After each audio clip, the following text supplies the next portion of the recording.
Like I said, we're going to start with the testimony, guys. So I decided this year that I was going to start with some prison ministry. Prison ministry, guys, like, first, you have to do training before you do actual prison ministry. And it's almost as if they like kind of try to scare you before you even get into the actual ministries, guys. I remember they would tell you like stories about like, hey, if you're held hostage and if this happens, this is what you need to do. And by the time you're done with training, you are thinking to yourself, I don't know if I want to continue doing this. But, like I said, when you have a mission in this world, when you have purpose in this world, you do it no matter the circumstance. And that's super important. The prison ministry started with training, but before, why I decided to do prison ministry to begin with was because I ultimately felt like I needed to start doing more. And I'm a strong believer, if you don't know your purpose in this world, if you don't know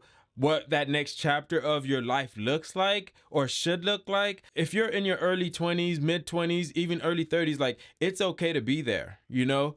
And the biggest thing is like, do something, just don't do nothing. Doing something is better than doing nothing. So I decided that I wanted to step out and start doing these random things such as prison ministry. I was like, I don't know if this is what God has for me. I knew that if I go out and I start going out and just testing myself, challenging myself, God will basically tell me, show me where I need to be.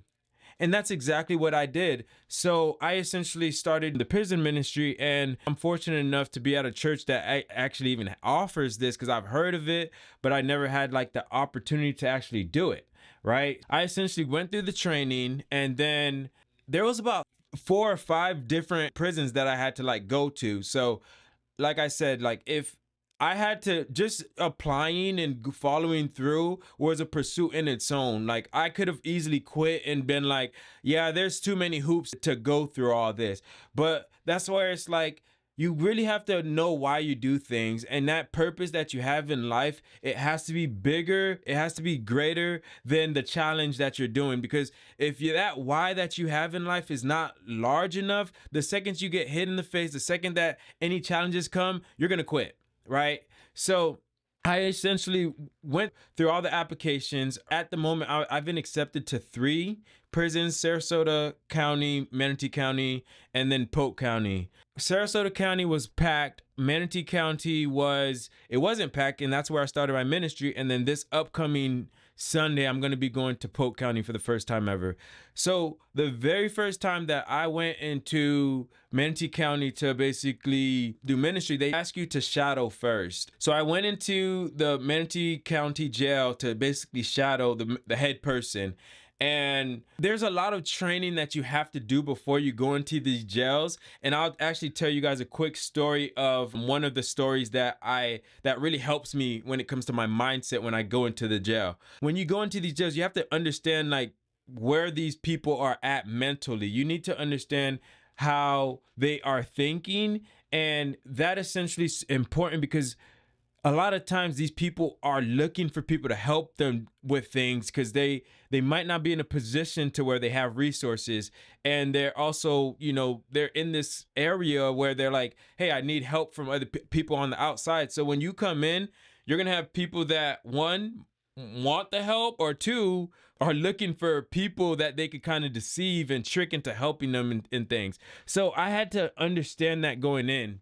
And that was super important. I went into this prison, and it's a jail. So I call it prison ministry, but this first one was a jail. I'm going to go to the prison for the first time this Sunday. I went into this one, and they call it the recovery pod, which is basically former like drug addicts.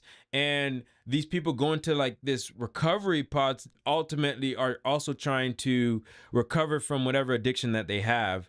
Honestly, it was such a blessing to go into this room because like, we call it prison ministry, and you would think that like I'm going in to help them, but really like it's a two-way street. Like, I go in, I tell my story, they tell their story. To see how they operate, it's really motivating. Like, these people are on fire for God. I wish that like more people in the world would be like people in the jail when it comes to their faith and how much pursuit they have for God. That's what was the most eye-opening thing for me, knowing that like these people are, they want you to be there, they want to hear the word. And that also allowed me to be more vocal about my faith, knowing that there's people out there that are waiting for you to tell your story.